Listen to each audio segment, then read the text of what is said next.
today we are going to be doing your RPL interview, and so that's assessment 2 and 3 for the second unit, which was BSBWRT311, so writing simple documents. I received the work samples that you sent through, and I've had a quick look over those, and I'll have a more thorough look at them after we finish today, and then I'll be able to make a judgment about whether you're competent or not competent, and if I need anything else from you, I'll put that in the resubmission notes and send it back, and then you can add anything in.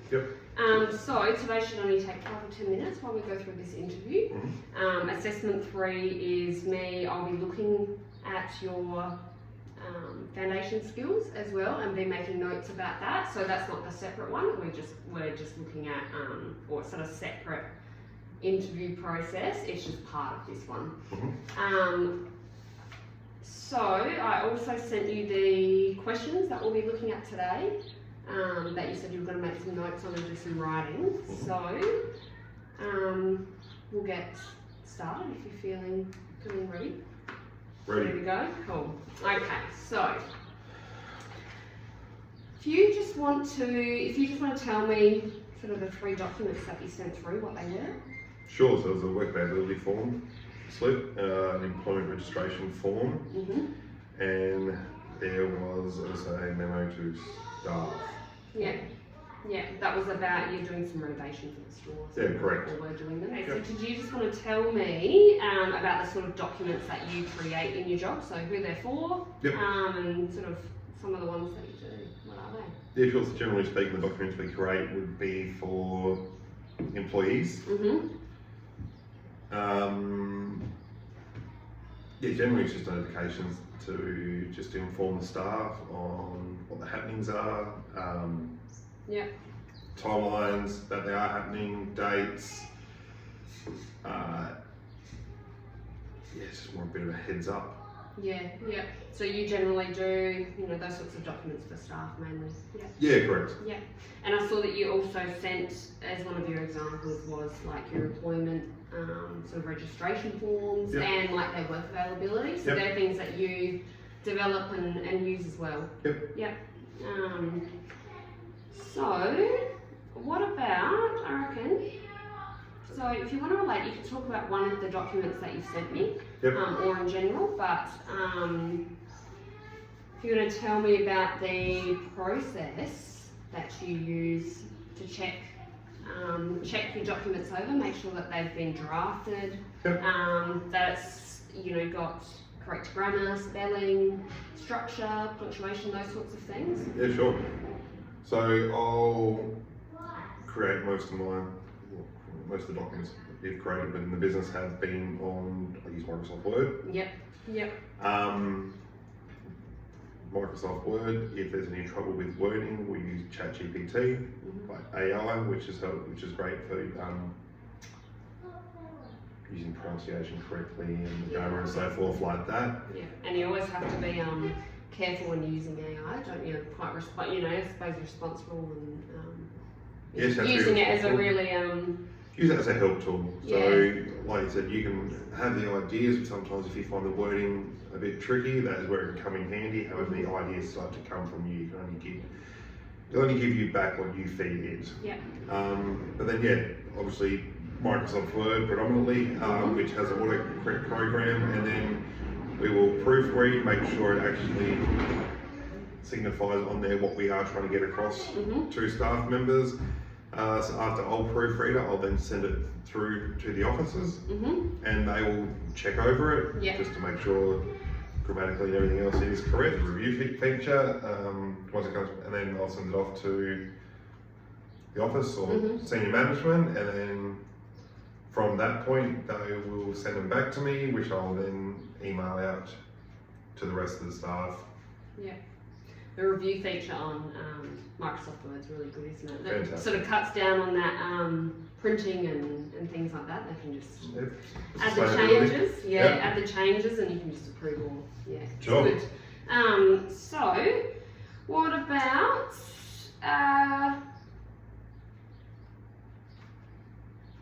how do you determine or make sure that you meet the requirements for the audience that the document's for, and sort of the purpose of the document? So how do you make sure that it meets those requirements? As you can see, and probably those examples that we handed you, it was just a real keep it simple type strategy. Yep. So sometimes means can get lost in a lot of words. Yep. So we try to simplify things as much as possible. That way it's just clear, concise, and hopefully gets back the information that we intended. Yeah. So you've sort of gone over how you kept things simple. Yep. But maybe you could tell me about the document that was notifying the staff, the memo about the renovations. So how you thought about what sort of information had to be in there? How did you, I guess, what kind of language that you put in there, and the structure of that, the format? Okay, so when we were informing staff of the renovations that were taking place, we believed it was important that they understood certain timelines and dates that things would be happening. Yep. If any staff members had queries on what was happening, who they could address and how they could address these people. Yep. And likewise for customers, if customers were to come to staff members, how they would handle that. Yep. Also, it was important that we talk to them about just work health and safety, so WH&S. Yeah, I suppose there's scenarios. different extra considerations when you've got Absolutely. renovations happening too. Yep. So when they're pulling the place apart, that was imperative that people knew what was safe and what wasn't, and certain areas you could go in and couldn't, and why that was as well. Yep. And then what about the formatting of that sort of document? Do you have particular formatting that those sorts of things have to have? So in terms of, I guess, whether you use headers, footers, whether you have somebody needs to sign off, or do you get staff to sign to make sure that they've acknowledged it, those sorts of things? So by law we do get them to initial end date, or sign end date. Yep. Said documents to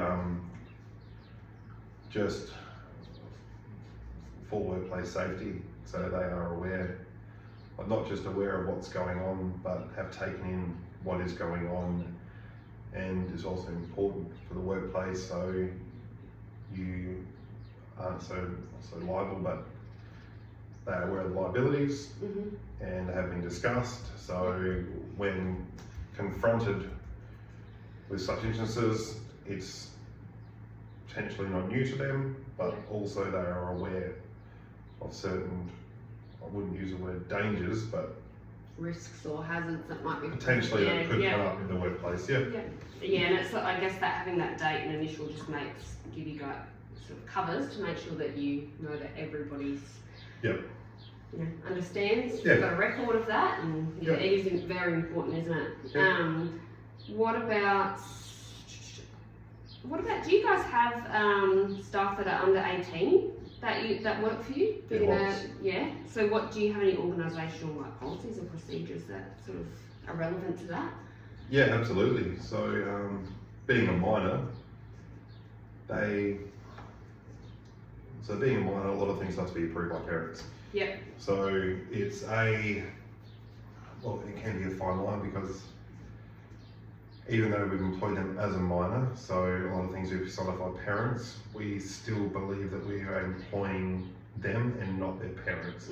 So it's about taking on responsibility, but at the same time, there comes a certain point where you still have to remember that this is a minor that you are employing. Yeah, and so I assume you have you have an organisation sort of policy around that. Yeah, making absolutely. Sure that. Yep. Do you get parents to also just co-sign documents for minors and things as well? There are certain things that parents do have to co-sign for it. Like their employability ones or things like that. Yep. And what about, just thinking whether we've missed anything, because you've covered quite a lot in your answers, which is good. If you just want to explain sort of some of the formatting processes that you follow on each of your documents. Do you have a standard, or is there templates that you use? what sort of things need to be within that. So Yep. thinking like business logos, Yep. those sorts of things. Yeah, so like letterheads are a part of all our emails and letters that we send out. So the business logo is prominent. You know, store details on there, and at the end of every email or letter, we'll also have an automatic signature. So whether it comes from myself or a different manager in a certain role, or somebody else, so that'll include your name, your phone number, the store's address, and also it will notify on there between what hours you can reach this person and on what days. Yeah. Sometimes that's really important too, isn't it? So that people aren't trying to contact you. Understand boundaries. Yes, yeah. Cool. So, last couple of questions is if you just want to explain to me when you would use sort of each of these following written communication methods and sort of why you might use them. So the first one is a general email. So when you might use that, a general email, and why? Use general email daily. Yeah. Why can be quite simply emailing suppliers, asking questions about new products, inquiring about more efficient ways to do things we already are doing. So you use them, and do you use them with staff as well? So internal and external? Yes. Yep. Yes. So, in an ever-evolving landscape that is the current world, email is a quick and efficient way of notifying staff members of things that could potentially be changing. Yeah. Everybody seems to prefer emails and things like that now, don't they? So it's definitely good. What about a procedure? So when you use, a written procedure, and why you might use that. I can imagine in, a grocery store, I guess, like a supermarket, that you probably have lots of procedures around. So sort of, general why you might use them and when. It could be something as simple as hygiene is a massive thing in supermarkets. Yeah. So it could be something about the correct way just to wash your hands. Yeah. Not just for hygiene, sensibility is a massive thing as well.